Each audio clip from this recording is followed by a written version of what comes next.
Jésus-Christ est vivant, il est ressuscité. Quelqu'un devrait faire du bruit dans ce lieu. Parce qu'on a un roi qui est digne de gloire, digne d'acclamation, digne d'adoration. Et c'est bon. Amen. Amen. Dieu est le Dieu des vivants, il n'est pas le Dieu des morts. Amen. Yes. Yes. Comment allez les amis? Oh, elle est vivante. Comment vont les vivants ce soir? Yes, amen, gloire à Dieu. Pour les autres, on va prier pour votre résurrection, donc n'hésitez pas à avancer. Et puis Dieu va faire son œuvre au milieu de nous. Amen, on s'attend à lui, n'est-ce pas? C'est lui qui est l'éternel, c'est lui qui agit, c'est lui qui est bon. Et voilà, hâte en tout cas de pouvoir vivre ce temps avec le Seigneur. Vous voyez, le titre de mon message ce soir, c'est 7 clés pour la prospérité. En comptant une moyenne de 15 minutes par clé. Voilà, donc comme je ne sais pas compter, ça va prendre un certain temps. Et vous multipliez ça par 4 parce que je suis pasteur et qu'on se perd toujours, non. C'est un message qui va être donné donc en plusieurs parties. Évidemment, ce serait compliqué de tout prendre ce soir. L'idée, c'est en tout cas qu'il y ait 2 parties. Mais on verra, peut-être qu'il y en aura 7, hein, suivant comment ça se passe, on ne sait jamais. On va se laisser inspirer par le Saint-Esprit. On ne veut pas tout enfermer dans des projets, mais on veut pouvoir entrer dans ce que Dieu a prévu pour nous d'avance. Et je pense que la prospérité fait partie de ces choses-là. D'accord? Alléluia. Alléluia. Mais c'est un sujet qui est important parce que finalement, on est dans une société, vous savez, où on est hyper dans la compétitivité. On est hyper dans ce principe d'élitisme à quelque part. Et puis en même temps, en francophonie, on n'a pas le droit de parler tellement d'argent, de prospérité, de choses comme ça se fait pas trop. Ça ne dérange pas que tu montres sur Instagram que tu es tout le temps en voyage, tu es tout le temps autour du monde, etc. Mais il ne faut pas dire que tu as de l'argent. C'est une sorte d'hypocrisie, vous savez, de notre système, etc. Mais il y a une réalité, c'est que je crois que Dieu veut que nous prospérions, que Dieu veut nous bénir, que Dieu veut libérer sa faveur sur chacune de nos vies. Et j'espère que ça vous motive. En même temps, la réalité, c'est que Jésus il va dire, ne vous amassez pas des trésors sur la terre, où la rouille voilà, va détruire cela, les mythes vont ranger, les cambrioleurs qui percent les murs. Ils avaient des murs moins solides que nous à l'époque, hein, donc ils passaient par les murs pour venir te piquer tout ce qu'il y avait dans ta maison. Mais il dit, amassez-vous des trésors dans le ciel. Parce que là, on ne pourra pas te voler. Là, ce ne sera pas détruit par des ravageurs, ce ne sera pas détruit par la rouille. Donc, il y a des choses qui sont importantes, qui sont à saisir. D'ailleurs, dans l'Ancien Testament, vous savez que la prospérité, c'était un des signes, c'était pas le seul, hein, c'était un des signes qui finalement démontrait que tu étais béni. Et vous pouvez voir ça, par exemple, avec Abraham, avec Isaac, avec différentes personnes. Et même Josué, vous savez, quand Josué reprend le relais suite à Moïse, suite au décès de Moïse, avant d'entrer dans la terre promise, Dieu lui dira que ce livre de la loi ne s'éloigne pas de ta bouche, médite-le jour et nuit, pour agir fidèlement selon tout ce qui est écrit, car c'est alors que tu auras du succès dans tes entreprises, et c'est alors que tu réussiras. Donc il y a quelque chose qui est là. Et il y a quelque chose que Jésus va confirmer dans Jean 15, il dit, si vous portez beaucoup de fruits, c'est ainsi que mon Père sera glorifié et que vous serez mes disciples. Donc la prospérité fait partie du projet de Dieu. Maintenant, soyons clairs, quand je parle de prospérité, je ne parle pas que d'argent. D'accord? Il y a, voilà, qu'est-ce que nous dit l'apôtre Jean, par exemple, quand il écrit à son ami Gaius. Vous connaissez tous ça par cœur, hein, 3 Jean 1, verset 2, où il est dit... Attendez, ça devrait marcher cette fois. Voilà. Ah non, c'était trop vite. Tu peux remettre juste le slide d'avant, s'il te plaît, merci. Ça sera pour souligner. Voilà. Bien-aimé, je souhaite que tu prospères à tous égards, comme prospère l'état de ton âme. Donc, vous connaissez tous ce verset, hein? Il est hyper connu, vous le connaissez tous par cœur. Mais j'aimerais justement souligner quelque chose. En fait, il y a un petit lien. Il y a un petit lien entre... Moi, j'ai un peu des soucis. Est-ce que je peux revoir le texte, s'il vous plaît? Merci. Celui-là, ouais, ben laisse comme ça. Il y a un petit lien qui est entre... Non, mets le slide d'après, ce sera parfait. Voilà, parfait. Bouge plus. Non toccare. Ça veut dire attention les mains en portugais. Donc, il y a un lien entre la prospérité à tous égards et la prospérité, finalement, l'état de l'âme. D'accord? Et il y a ce comme qui dit que tu prospères à tous égards comme prospère l'état de ton âme. Et il y a cette réalité aussi qui est là, c'est qu'il dit et que tu sois en bonne santé. Ça, c'est le souhait vraiment de Jean par rapport à son ami Gaius. Mais là, ça veut dire aussi que l'âme, notre âme doit être en bonne santé. Et c'est hyper important de comprendre qu'il y a des liens, il y a des choses qui vont ensemble. C'est Francis Blanche qui a dit mieux vaut être riche et en bonne santé que pauvre et malade. Et ça, je suis sûr qu'on est tous d'accord avec ce principe-là. Et puis, on est tous d'accord que c'est mieux d'être comme ça. Tu peux remettre la slide suivante, c'est super. Mais pourquoi je vous dis ça? Parce que finalement, vouloir prospérer, c'est bien. Vouloir avoir du succès, c'est une bonne chose. Je connais aucun parent qui se réjouit quand son gamin il a foiré à l'école. Je connais pas. On se prépare tous à un examen, c'est pour le réussir. Vous êtes d'accord ou pas d'accord? Vous invitez quelqu'un à manger. Vous allez vous donner de la peine pour que votre repas soit réussi. Vous n'avez pas envie que les gens partent en disant « Oh, c'est super ici, on ne viendra plus jamais ». On a envie d'avoir une réussite et c'est quelque chose de très bon et c'est quelque chose d'important. Mais quelles sont nos motivations profondes? Pourquoi veut-on avoir la réussite? Parce que Jésus dit, là où sera ton trésor, là aussi sera ton cœur. Pourquoi est-ce que je désire avoir la réussite? Oh pasteur, je veux être célèbre dans le monde, je veux faire la musique, remplir des stades. Comme ça, je parlerai de Jésus, il y aura plein de nouveaux convertis, ils viendront tous à l'église.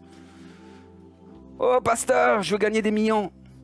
Comme ça, après, je donnerai plein d'argent à l'église, je bénirai le corps de Christ avec ça. Alléluia, gloire à Dieu. Franchement, Seigneur, si le Seigneur vous appelle à faire ça, je suis un peu dans des caricatures, mais si le Seigneur vous appelle à faire ça, allez-y, je vous encourage, foncez. Dieu vous bénisse, je vous envoie même. Vraiment. C'est bon que l'Église puisse être bénie au travers des succès des autres, des réussites des autres. Mais quelles sont les motivations qui réellement sont derrière nous? Vous savez, si une personne dit quand j'aurai des millions, je bénirai l'Église. La réalité, c'est que si aujourd'hui, elle ne paye pas sa dîme, si aujourd'hui, elle ne donne pas d'offrande, elle ne fait pas l'aumône, elle garde tout avec son porte-monnaie en peau d'hérisson, vous pouvez être sûr que le jour où elle aura de l'argent, elle va pas donner plus. Une personne qui dit « mais je veux réussir dans le monde de la musique, etc. » Gloire à Dieu pour ça. Mais si aujourd'hui, il ne témoigne pas de Jésus à ses potes, à ses copains avec qui il fait de la musique, c'est pas demain qu'il va le faire. Pourquoi? Parce que la réussite, elle va simplement dévoiler ce qu'il y a à l'intérieur de nous. Elle va le mettre en exergue comme ça. Quand on parle d'un état d'une âme qui prospère, c'est-à-dire qu'on prend ce qui est à l'intérieur de notre âme aujourd'hui et on permet que ça se multiplie, que ça grandisse, que ça prenne de l'ampleur. Et c'est pour ça que c'est important que notre âme, notre cœur soit aligné à la volonté de Dieu. Que ce soit aligné à ce que Dieu veut pour nous.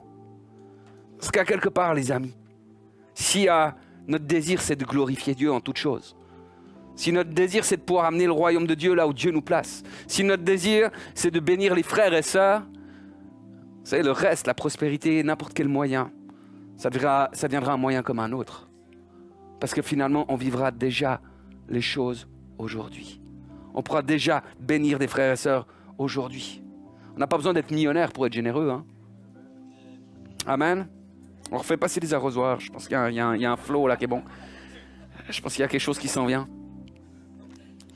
Là, j'ai pas entendu d'amen. Non, vous savez, si nos cœurs ils sont pas alignés, je crois que le plus important, c'est pas forcément que notre état d'âme prospère. Je crois que l'important, c'est qu'ils se convertissent. C'est qu'ils vivent une conversion, qu'ils vivent un changement. Parce que comme je le disais avant, finalement, le succès va amplifier mon caractère. Vous savez, quand Jean écrit à cet homme qui s'appelle Gaius, ça c'est un super nom, s'il y a des femmes enceintes qui cherchent un nom de garçon, Gaius, c'est quelque chose de bien. Qu'est-ce qu'il va écrire à Gaius? Jean, il va constater quel est l'état de son âme. Et il lui écrit, Je me suis beaucoup réjoui lorsque des frères sont venus de chez toi et m'ont rendu ce témoignage. Tu demeures attaché à la vérité et tu vis selon cette vérité. Cher ami, tu agis avec fidélité dans ce que tu accomplis pour les frères qui, de plus, sont étrangers pour toi. Ils ont rendu témoignage à ton amour devant l'Église. Tu agiras bien si tu pourvois à la suite de leur voyage d'une façon qui plaît à Dieu. Ça, c'est une âme qui est extraordinaire, c'est une âme qui est bonne, c'est une âme qui est prête à prospérer, n'est-ce pas? Pourquoi je dis tout ça? Je crois que c'est important quand on parle quelque part de prospérer, de prospérité. Je crois que c'est important de remettre les fondements. Parce qu'il y a une réalité. C'est que le succès, ça peut amener des dangers. Le succès, ça a amené certains à perdre la boule. L'amour de l'argent, dira Paul à Timothée, hein, c'est la racine de tous les maux. Et quelques-uns, en étant possédés, se sont égarés loin de la foi et se sont jetés eux-mêmes dans bien des tourments. Si on peut éviter quelques tourments dans la vie, moi je dis, c'est toujours bon à prendre. Si on peut éviter de s'égarer, si on peut éviter finalement d'être loin du Seigneur à cause de cela, c'est mieux. Parce que comme disait Jésus, à quoi sert-il à un homme de gagner le monde entier s'il perd son âme? Et là, je crois qu'il y a des choses à pouvoir prévoir. Mais moi, je crois qu'on n'est pas des gens, voilà, je crois qu'on est des gens intelligents. On est des gens qui aiment Dieu. On est des gens qui, voilà, on sait qui on veut suivre. Hein. S'il y a des candidats pour suivre Mammon, c'est pas ici. Nous, on veut suivre Jésus, on ne veut pas se laisser voler. On veut que l'argent soit un serviteur, mais qu'il ne soit pas un maître. Et puis, on comprend que les richesses peuvent être un outil pour la gloire de Dieu. Amen. Amen. Donc, s'il y a des gens voilà, qui sont encore encouragés, se disent oui, je veux connaître des clés pour la prospérité, je vous invite à pouvoir écouter la suite du message. Autrement, je vous souhaite un bon dimanche. Sortez discrètement. Ou bien fermez les yeux 5 minutes, etc. On vous réveille dans un moment. Mais autrement, je crois que voilà, Dieu veut nous guider dans la prospérité et il veut ouvrir des chemins pour nous au travers de cela, pour qu'on puisse le glorifier encore plus, avoir toujours plus d'impact là où il nous place. Alléluia. Alors la première clé, toutes les clés, en fait, on va les trouver dans le texte des noces de Cana. D'accord, ce texte qu'on trouve dans l'évangile de Jean, pardon, chapitre 2. Et on va lire ensemble les versets 1 à 11. Alors volontiers si tu peux me les mettre. 3 jours après, il y eut des noces à Cana en Galilée.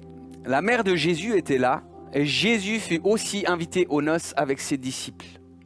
Le vin ayant manqué, la mère de Jésus lui dit, « Ils n'ont plus de vin. » Jésus lui répondit, « Femme, qu'y a-t-il entre moi et toi? Mon heure n'est pas encore venue. » Sa mère dit au serviteur, « Faites ce qu'il vous dira. » Or, il y avait là 6 vases de pierre, destinés aux purifications des Juifs et contenant chacun 2 ou 3 mesures. Jésus leur dit, « Remplissez d'eau ces vases. » Et ils les remplirent jusqu'au bord. Suivant. « Puisez maintenant, leur dit-il, et portez-en à l'ordonnateur du repas. » Et ils en portèrent. Quand l'ordonnateur du repas eut goûté l'eau changée en vin, ne sachant d'où venait ce vin, tandis que les serviteurs qui avaient puisé l'eau le savaient bien, il appela l'époux et lui dit, « Tout homme sert d'abord le bon vin, puis le moins bon après qu'on s'est enivré. Toi, tu as gardé le bon vin jusqu'à présent. » Tel fut à Cana en Galilée le premier des miracles que fit Jésus. Il manifesta sa gloire et ses disciples crurent en lui. Merci beaucoup. Tu peux mettre le slide suivant. Donc la première clé que j'aimerais pouvoir partager avec vous. D'ailleurs, ce sera la seule clé pour aujourd'hui. La suite au prochain épisode. La première clé, c'est de connaître ses puits. Alors vous allez me dire dans le texte, c'était où parler qu'il y avait un puits. Alors, en même temps, le puits, il était là. Hein. Vous imaginez bien qu'ils sont pas allés à la supérette du coin chercher de l'eau. À ce moment-là, ils auraient pu prendre directement du vin, ça aurait été plus vite. Vous savez, alors le puits, il est là, il est à quelque part, on ne sait pas trop, il n'est pas inscrit dans ce texte. On peut imaginer que le puits, comme souvent à cette époque-là, le puits était certainement en dehors de la localité, comme avec la Samaritaine. C'est aussi des lieux, vous savez, où on amenait les troupeaux pour les abreuver, etc. Donc on évitait le centre-ville à cause des bouchons, etc. Donc voilà, nous, en tant que lecteurs, quand on lit ce texte, on ne sait pas où il est le puits. Aucune idée. Mais imaginez un petit peu maintenant que les serviteurs, eux non plus, ne savent pas où est le puits. Pas de puits, pas d'eau. Pas d'eau, pas de miracle. Pas de miracle, pas de bon vin. Et si bon vin est invité à la fête qui vient pas, même si Sion Cana c'est un petit bout de route, c'est dommage. Merci, je l'avais préparé celle-là, j'avoue. Le puits est donc central dans notre histoire. En fait, dans la Bible, les puits sont des lieux de bénédiction. Et puis c'est simple, on le comprend, parce que l'eau c'est la vie. Hein, ça reste la réalité aujourd'hui. Sans eau, on ne fait pas grand-chose. Il y en a besoin pour abreuver les troupeaux, il y en a besoin pour boire soi-même, il y en a besoin pour voilà, l'industrie, pour plein de choses. Et l'eau, c'est la vie. Donc des sources, des lieux, des sources de bénédiction, des lieux de provision. Voilà ce que sont les puits, finalement. Et dans nos vies, c'est pareil. Les puits sont des lieux de bénédiction, sont des lieux de provision. Ça peut être les dons du Saint-Esprit. Ça peut être le potentiel que nous avons, nos forces, nos ressources, nos talents, les talents que Dieu nous a donnés, nos capacités naturelles, etc. Et c'est important de connaître nos puits. C'est important de pouvoir connaître nos ressources. Alors quand Jésus envoie les serviteurs chercher de l'eau, alors eux ils savent où est le puits, d'accord, c'est important. Pourquoi ? Parce que comme pour l'état de notre âme, Dieu va faire prospérer ce que nous possédons déjà. C'est hyper important de comprendre ça. Et c'est pour ça que c'est hyper important de pouvoir connaître nos puits. Et puis là, tu peux regarder ton voisin. Tu peux lui dire, Dieu va faire prospérer ce que tu possèdes déjà. Si tu n'as pas de voisin, prends ton téléphone portable, tu mets un miroir, là, tu te dis à toi-même, Dieu va faire prospérer ce que tu possèdes déjà. Alors, connaître nos puits. Qu'est-ce qui peut faire qu'on ne connaisse pas nos puits? Qu'est-ce qui peut faire qu'on ne trouve pas les puits d'eau, qu'on est un peu comme ces serviteurs qui ne sauraient pas où est l'eau? Il y a une première chose qui pourrait arriver, c'est, par exemple, que on a laissé un peu choir notre don, il s'est un peu effacé, il s'est un peu évanoui. Vous savez, c'est Paul qui écrira à Timothée, « Ranime le don que tu as reçu ». Quand tu dois ranimer quelque chose, c'est qu'en général, il est en mauvais état. Répond-il, respire-t-il? Son pouls est-il perceptible, saigne-t-il? Est-ce que ton don, il est là? Ou est-ce qu'il y a besoin de pouvoir le ranimer? Et je crois que le Seigneur appelle des gens ce soir en disant, ranime le don que tu as reçu. Ranime-le. Il y avait quelque chose, tu l'as un peu laissé mourir. Tu ne l'as pas nourri. C'est le moment de le ranimer. Amen. Il y a une deuxième chose qui peut arriver, pourquoi on ne connaît pas nos puits. C'est des gens qui ont, on pourrait dire comme ça, minimisé leurs dons, qui ont à quelque part même méprisé leurs dons. Style, on a besoin de vin à la fête, moi j'ai que de l'eau. C'est nul. C'est nul d'avoir de l'eau quand on a besoin de vin. Et puis après, tu as commencé à comparer, à regarder à gauche, à droite. Ah non, mais lui, il a des dons. Oh, regardez Cyril. Il est beau, il est jeune. Il a des super dons. C'est vrai, hein? Puis moi, à côté, j'ai quoi? Je suis nu. Non, c'est pas... Ouais, hein, va de l'autre côté, toi. Je vais peut-être faire avec l'autre Cyril. Tu sais, tu te compares. Et tu sais, quand tu te compares, en général, t'es perdant. En général, t'es toujours moins bien.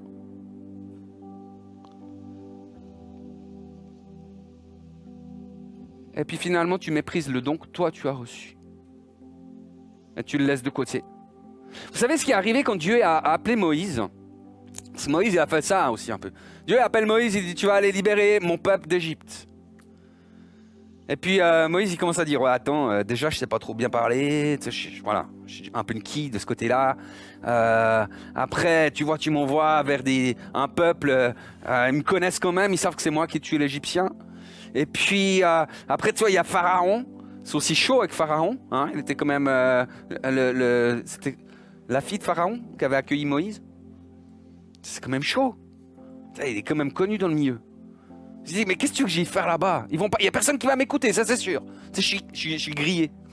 C'est comme ça qu'on dit dans le milieu égyptien. Je suis grillé. Je suis un toast plat, triangulaire, pyramidal.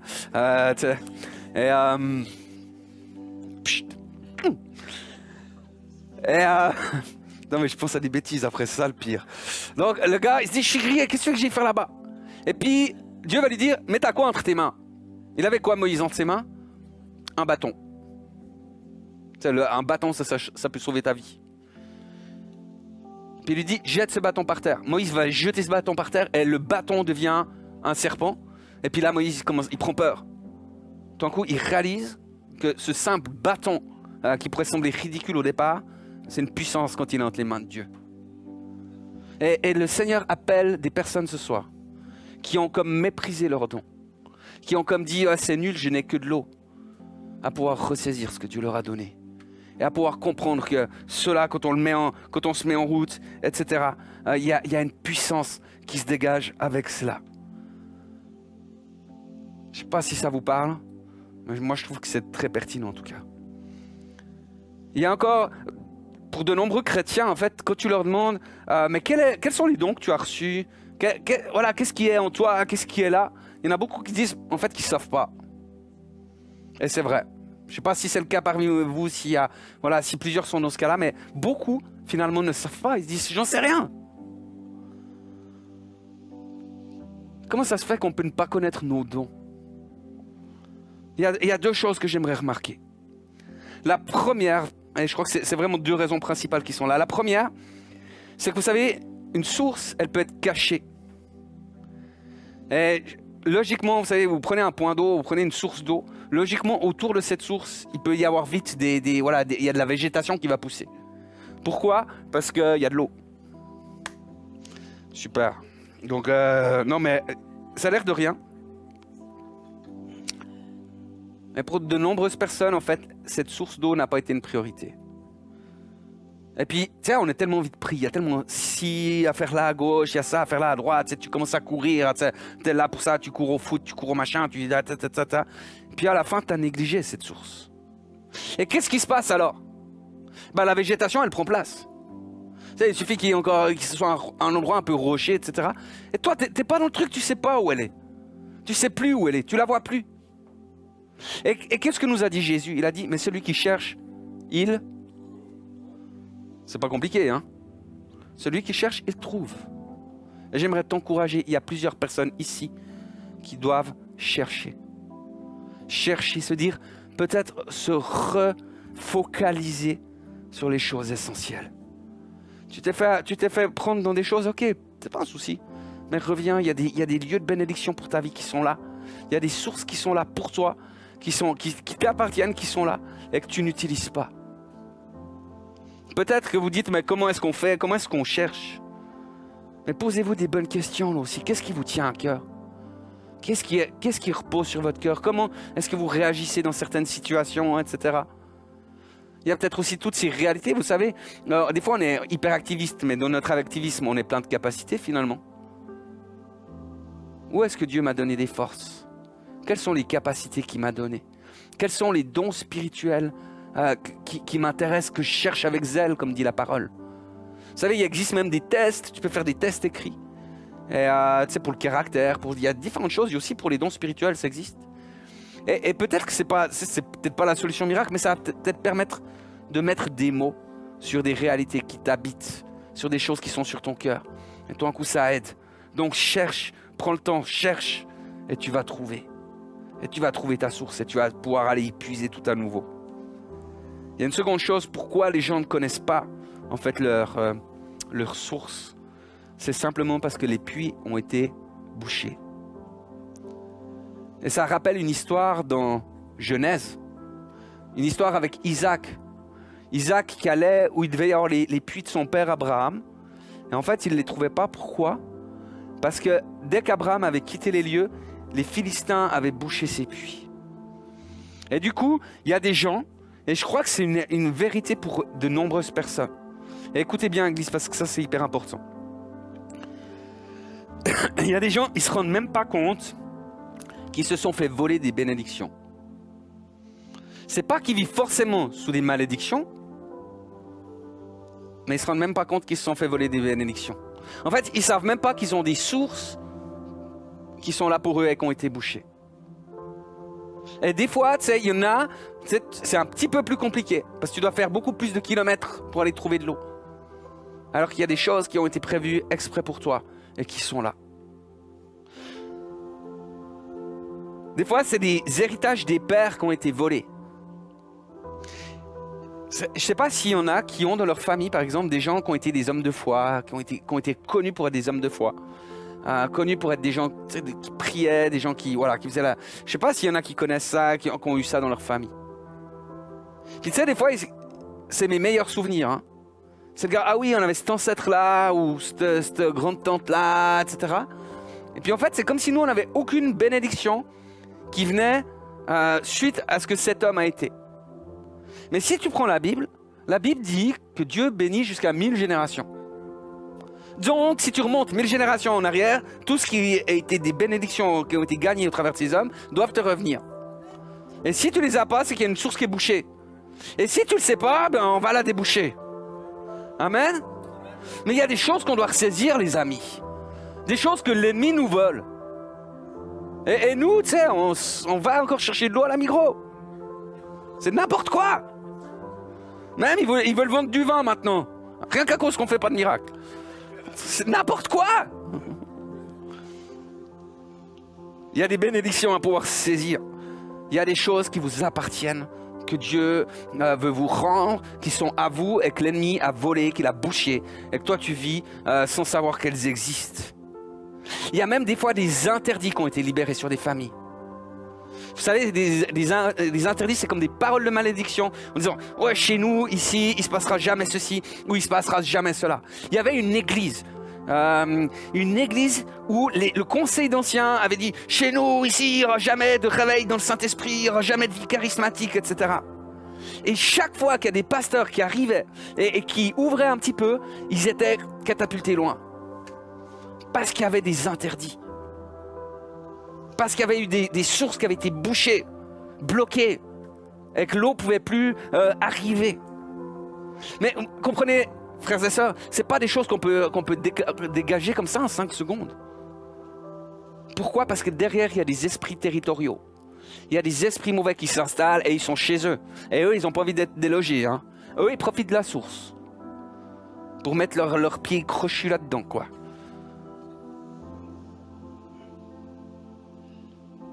Il y a des choses à récupérer, frères et sœurs.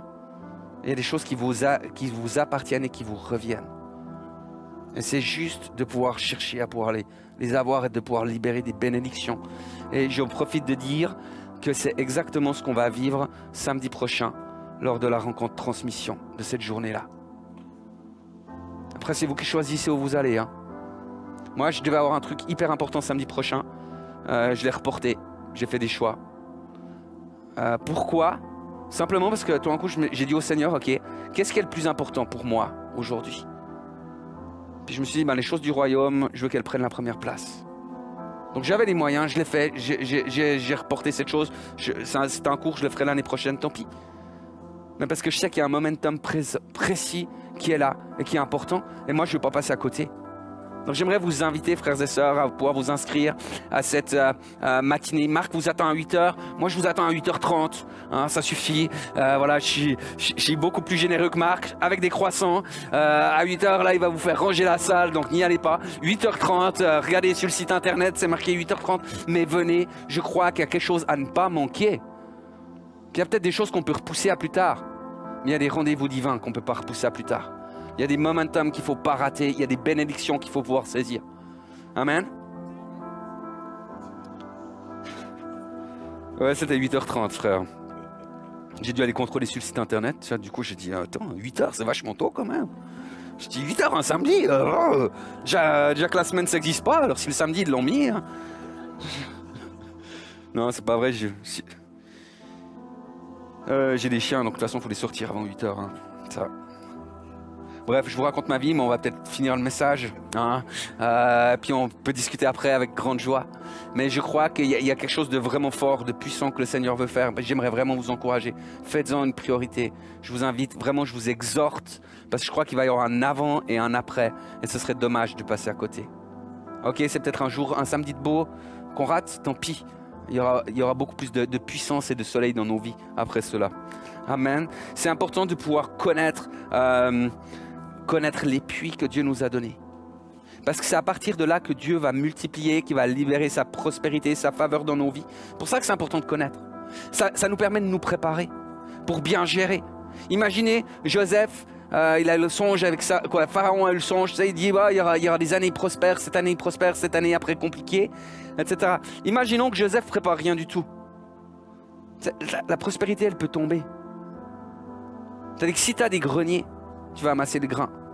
Si toi un coup, c'est une prospérité de jus de raisin, eh ben, tu vas prendre des cuves. Tu vas pas mettre des greniers. Donc tu vas pouvoir te préparer. Et c'est quelque chose de terriblement important, de tellement important. Et je crois que le Seigneur veut préparer son Église. Ça fait plusieurs fois cette année que je parle là-dessus en disant qu'on est dans une saison particulière où les temps se précipitent, on a les signes des temps qui se précipitent. Et sans dire, sans jouer aux gens qui font peur, comme ça, en disant, etc. Je crois qu'il y a une réalité où il faut être vraiment aligné au royaume de Dieu, aligné au timing de Dieu. Il y a des choses qui se précipitent, à mon avis. On n'a plus trop le temps de jouer à n'importe quoi.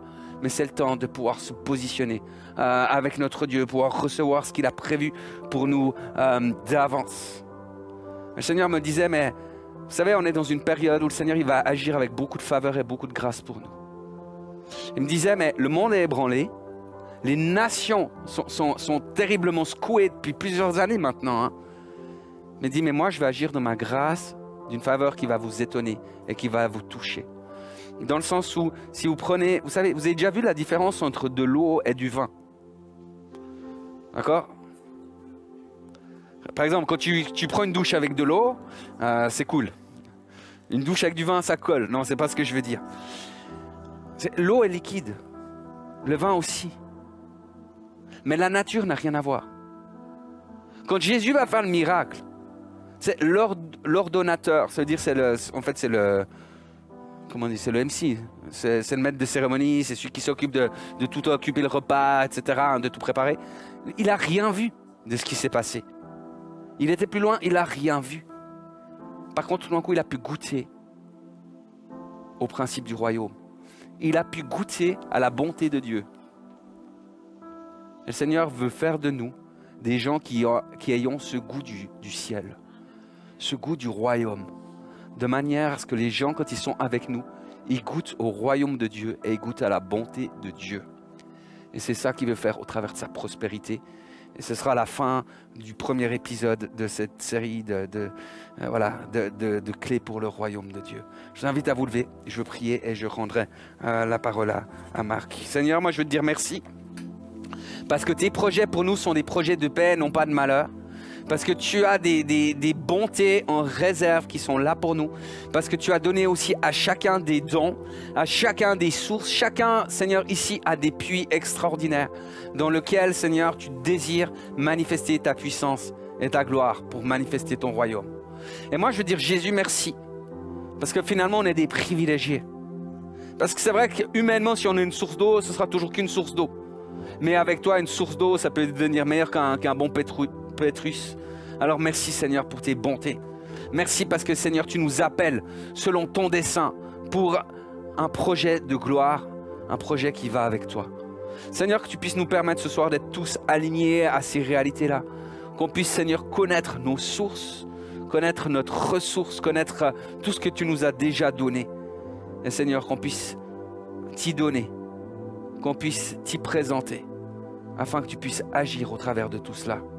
Que nos vies te glorifient, que nos bouches témoignent de ta gloire et que ton nom soit élevé pour toujours, au siècle des siècles.